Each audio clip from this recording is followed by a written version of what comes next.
ಸುಧಾಕರ್ ನನಗದು ಗಮನಕ್ಕೆ ತಂದಾಗ ನಾನು ಸ್ವಲ್ಪ ಇಂಟರ್ನೆಟ್ಟಲ್ಲೆಲ್ಲ ಚೆಕ್ ಮಾಡಿದ್ರೆ 12 ಗಂಟೆಗಳ ಕಾಲಾವಧಿಯಲ್ಲಿ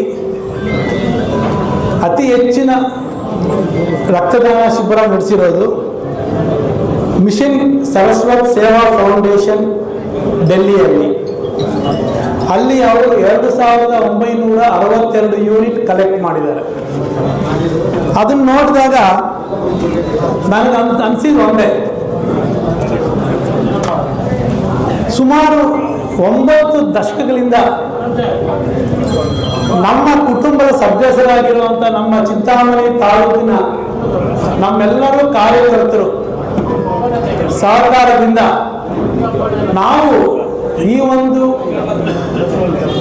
ನಂಬರ್ ಆಫ್ ಯೂನಿಟ್ಸ್ ರೆಕಾರ್ಡ್ ಏನಿದೆಯೋ ಅದನ್ನು ಈಸಿಯಾಗಿ ಬ್ರೇಕ್ ಮಾಡಿ ಚಿಂತಾಮಣಿಗೆ ಒಂದು ಹೊಸ ರೆಕಾರ್ಡ್ ಸೃಷ್ಟಿ ಮಾಡಬಹುದು ಅಂತ ನನ್ನ ಮನಸ್ಸಿಗೆ ಬಂತು. ತದನಂತರ ಇಂಡಿಯಾ ಬುಕ್ ಆಫ್ ರೆಕಾರ್ಡ್ಸಲ್ಲಿ ನಾನು ರಿಜಿಸ್ಟರ್ ಮಾಡಿಸಿ ಸುಮಾರು ಒಂದು ವಾರದ ಮುಂಚಿತವಾಗಿ ನಮ್ಮ ಕೆಲವು ಹಿರಿಯ ಮುಖಂಡರನ್ನೆಲ್ಲ ಇಲ್ಲೇ ಕರೆಸಿ ಮಾತಾಡಿದಾಗ ಎಲ್ಲರೂ ತುಂಬ ಉತ್ಸಾಹದಿಂದ ದೇಶದ ಮತ್ತು ಈ ರಾಷ್ಟ್ರದ ಇತಿಹಾಸ ಪುಟಗಳಲ್ಲಿ ಚಿಂತಾಮಣಿ ಹೆಸರು ಶಾಶ್ವತವಾಗಿ ಉಳಿಯಬೇಕು ಅಂದರೆ ಇಂಥ ಒಂದು ಒಳ್ಳೆಯ ಕಾರ್ಯ ಮಾಡಬೇಕು, ನೀವು ಮುಂದೆ ನಡೆಯಿರಿ, ನಾವು ನಿಮ್ಮ ಜೊತೆ ಇರ್ತೀವಿ ಅಂತ ತುಂಬ ಒಂದು ಉತ್ಸಾಹದಿಂದ ನನಗೆ ಅವರೆಲ್ಲ ಸಹಕಾರವನ್ನು ವ್ಯಕ್ತಪಡಿಸಿದರು.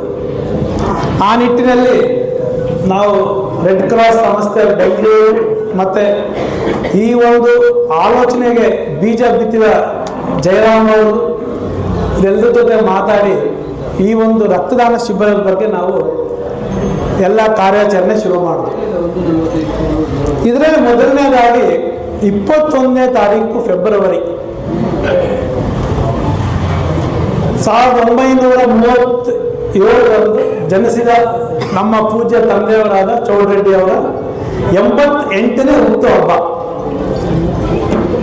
ಇಷ್ಟೆಲ್ಲ ನಿಸ್ವಾರ್ಥವಾಗಿ ರಾಜಕೀಯವನ್ನು ನಡೆಸ್ಕೊಂಡು ಬಂದಿರುವಂಥ ವ್ಯಕ್ತಿ ಅವರ ಒಂದು ಜನ್ಮದಿನದಿಂದ ಇಂಥ ಒಂದು ಮಹಾನ್ ಕಾರ್ಯ ಮಾಡಬೇಕು, ಇಡೀ ದೇಶದಲ್ಲೇ ಒಂದು ರೆಕಾರ್ಡ್ ಸೃಷ್ಟಿ ಮಾಡಿಸ್ಬೇಕು ಅಂತ ಆಲೋಚನೆಯಿಂದ ಫೆಬ್ರವರಿ 21 ಶುಕ್ರವಾರದಂದು ಈ ಒಂದು ಬ್ಲಡ್ ಡೊನೇಷನ್ ಕ್ಯಾಂಪನ್ನು ಕಿಶೋರ್ ವಿದ್ಯಾಭವನ ಕಾಂಪೌಂಡಲ್ಲಿ ವ್ಯವಸ್ಥೆ ಮಾಡ್ತಾ ಇದ್ವಿ.